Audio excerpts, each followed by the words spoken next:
Here's the thing. Something truly remarkable occurs to people in their early 40s. Not for every individual, of course, but for those who've stayed alert, for those who haven't slumbered through the initial 4 decades of existence. And here's the essence of it. They awaken, not abruptly, not with any grand epiphany by default, but with a subtle awareness that all the priorities they once held dear, they're utterly insignificant.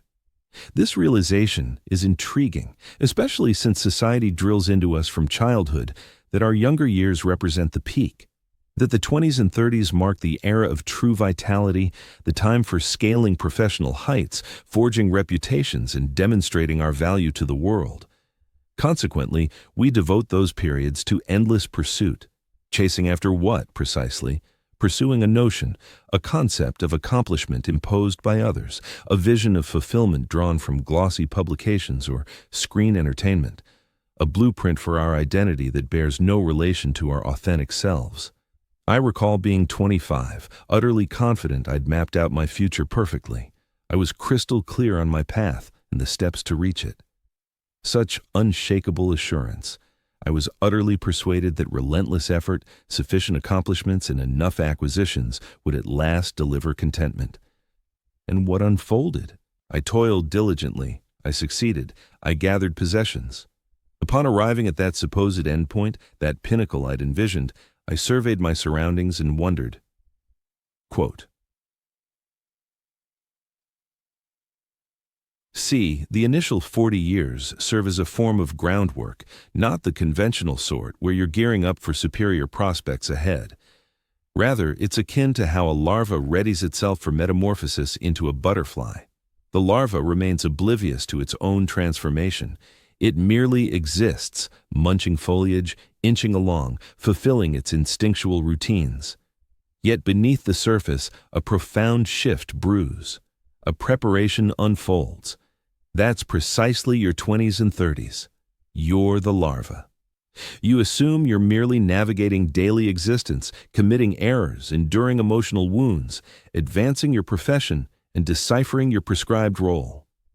In truth, though, you're amassing resources. You're stockpiling encounters. You're absorbing insights that won't crystallize until far into the future. In youth, existence pulses with immediacy. Every detail assumes overwhelming weight. That missed opportunity at work, that romantic dismissal, that blunder from the gathering the prior weekend, they all loom as catastrophic. For in those tender years, you perceive each instant as shaping your core, each decision as irrevocable, each setback as a verdict on your inherent value. Yet, here's the unspoken truth. That frantic intensity, that raw anguish, it's mere clamor. It's the clamor of your self-image straining to form, striving to forge a persona from triumphs, belongings, and external validations. And this self-image demands construction. Understand, it's integral to the journey. You can't bypass it. You must first embrace the illusion of being a distinct entity before grasping that you're not separate, or more accurately, that you're interconnected with all, that you're the entirety. Sometime near 40, a pivot occurs.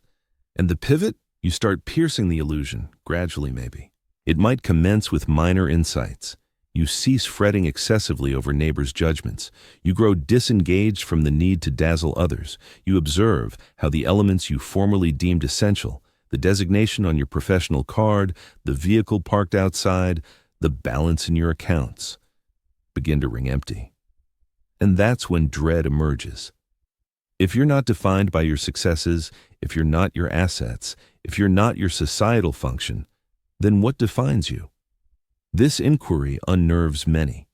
It's the reason countless individuals at this stage splurge on flashy vehicles, embark on illicit romances, or enact sweeping alterations they soon lament. They're fleeing the inquiry. They're exerting every effort to evade the dawning clarity. But should you refuse to flee, should you pause and allow the inquiry to linger, an extraordinary shift ensues. You start perceiving that below the personas you've enacted, below the facades you've donned, lies something deeper, something present from the outset, something immutable, despite the flux in every other aspect of your world. Practitioners of Buddhism term it your essential essence. Followers of Hinduism name it Atman. I just label it you, the genuine you. Not the version your family desired, not the iteration society anticipated, not the one you've labored to validate as valuable, virtuous, and triumphant, but the you lurking beneath it all. The you that observes ideas emerge and fade. The you that endures unchanging amid the swirl and evolution of everything else. And this explains why existence truly commences at 40. For it's then that you've accumulated sufficient experience. You've reached an age where patterns emerge clearly. You've endured long enough to witness your once solid beliefs shatter. Disappointments have piled up sufficiently to shatter illusions of perfect endings. Losses have taught you that nothing lasts forever.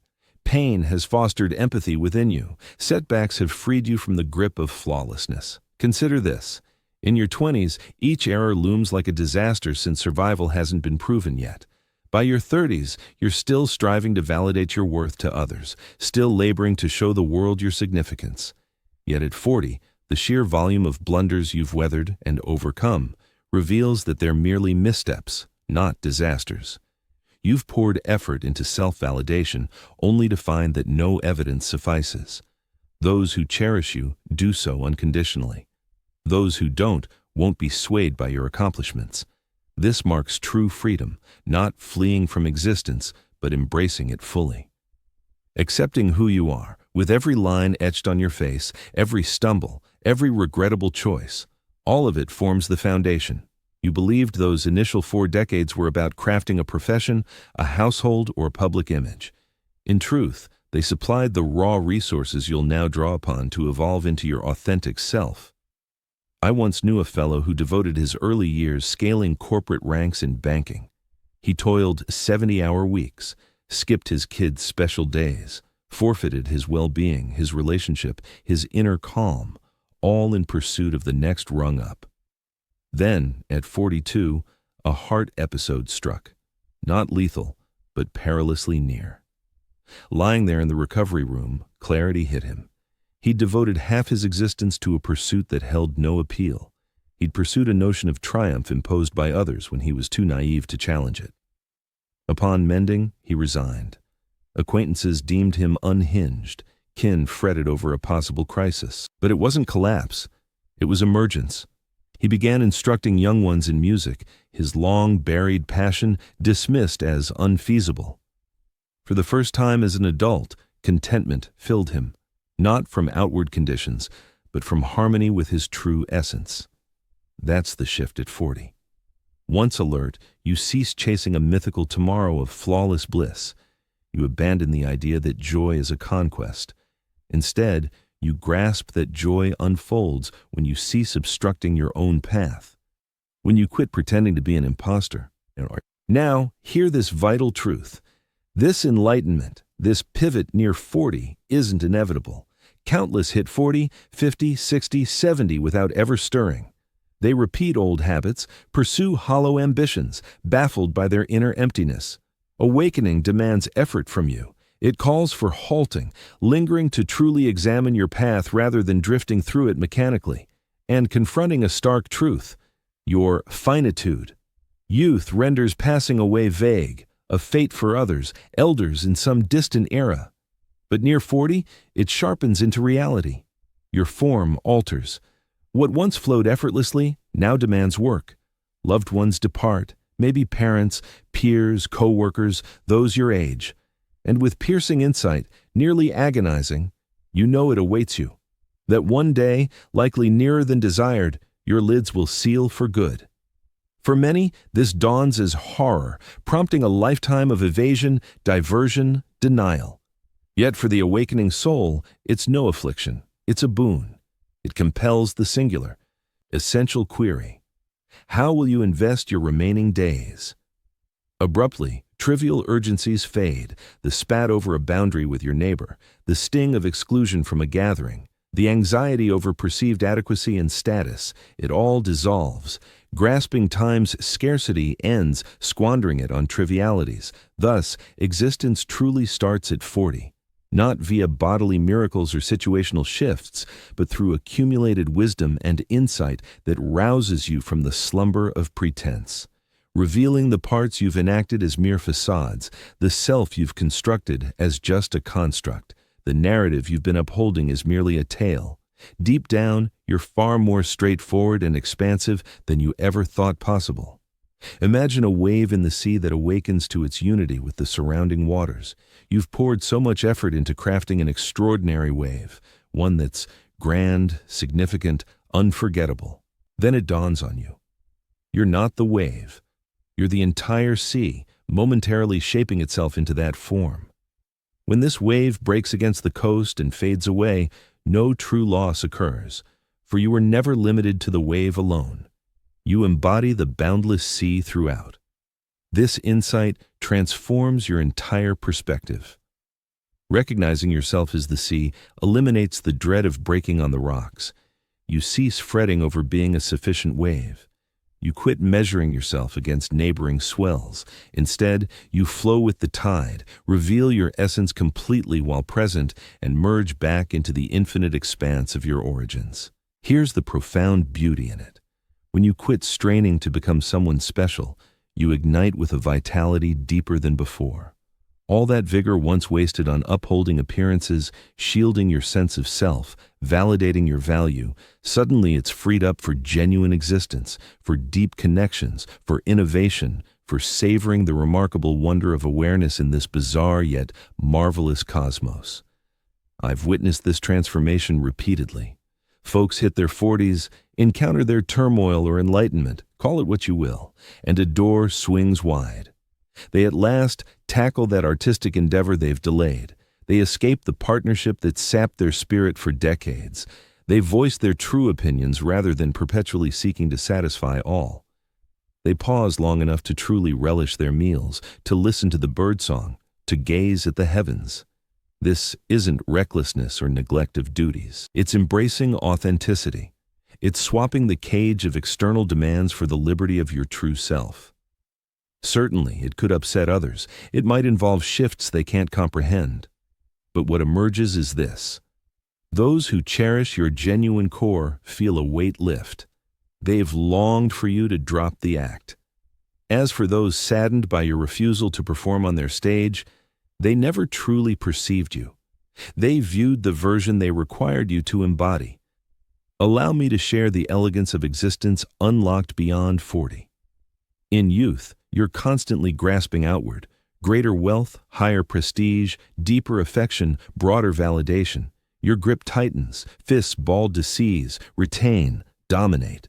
Yet past 40, if you've been attuned, your palms unfurl. Not from surrender, but from grasping life's essence. Existence flows like liquid. Clench too hard and it escapes your hold. But cradle it softly, maintain a loose touch, and it lingers. Such is the core riddle, desires fulfilled by easing your desperate hold, joy discovered by halting the feverish pursuit, identity forged by embracing your lack of a fixed role. This release brings a serenity the youthful miss, as they're entangled in the pursuit of what they'll be, enchanted by tomorrow's promises, convinced the vital moments await after some triumph or gain. Beyond 40, though, you grasp there's no deferred tomorrow. Only this instant exists, the one you're in now, your sole possession, eternally sufficient. Heaven forbid it's beyond sufficient, it's all-encompassing. At last, you comprehend the sage's timeless wisdom. Paradise isn't a reward post-mortem for the worthy. It's present here, when resistance fades into acceptance, when control yields to faith in the unfolding, when the fragile, isolated ego gives way to your expansive, linked reality. Yet this wisdom evades the 20-something. It demands immersion in life.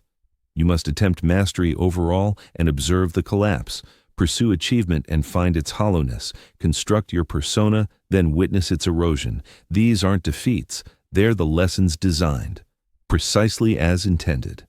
So if you're nearing 40 or beyond, sensing the unraveling, the loss of self, the doubt in long-held truths, hear this. It's no breakdown.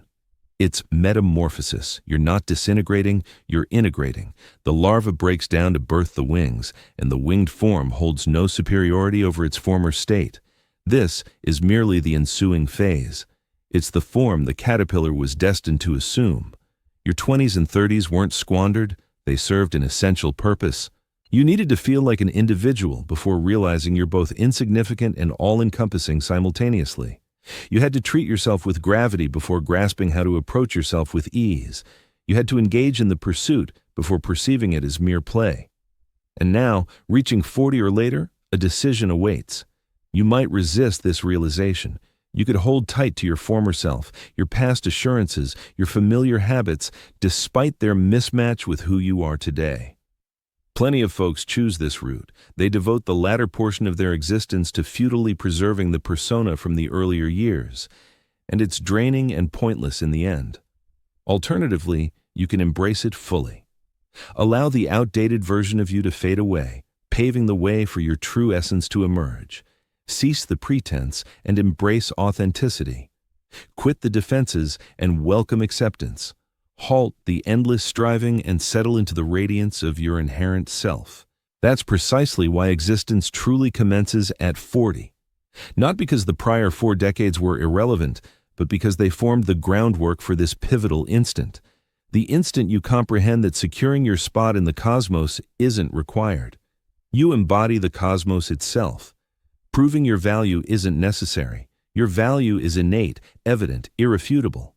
Transforming into someone isn't the goal. You already qualify as someone profound. In reality, you're everyone. You're the entire rhythm. From this profound insight, from this core acknowledgement of your true nature, genuine living becomes possible. Not the tense, clutching, validation-seeking existence of yesteryear, but the expansive, faith-filled way of being that resembles returning to your roots. You can pursue your endeavors without letting them shape your identity. You can offer love without relying on it for wholeness. You can embody your true self without craving validation from others. This represents the profound boon of life's later chapters. The initial phase focused on constructing the self-image. The subsequent one involves piercing its illusions. The early years centered on forging an identity. The later ones revolve around embodying no one specific, yet all in essence. The beginning treated existence with utmost solemnity. The continuation reveals it as a wondrous, fleeting, enchanting movement. Indeed, life ignites at 40. Or more accurately, at 40 you commence truly inhabiting your life rather than merely practicing for it. You forego seeking approval and grant it inwardly. You abandon hunting for direction and recognize you're forging it through each stride. You cease the quest for your essence and uncover it has resided within you forever, observing, present, merely manifesting as a transient facet of the timeless present. And that, dear companions, justifies 4 decades of groundwork.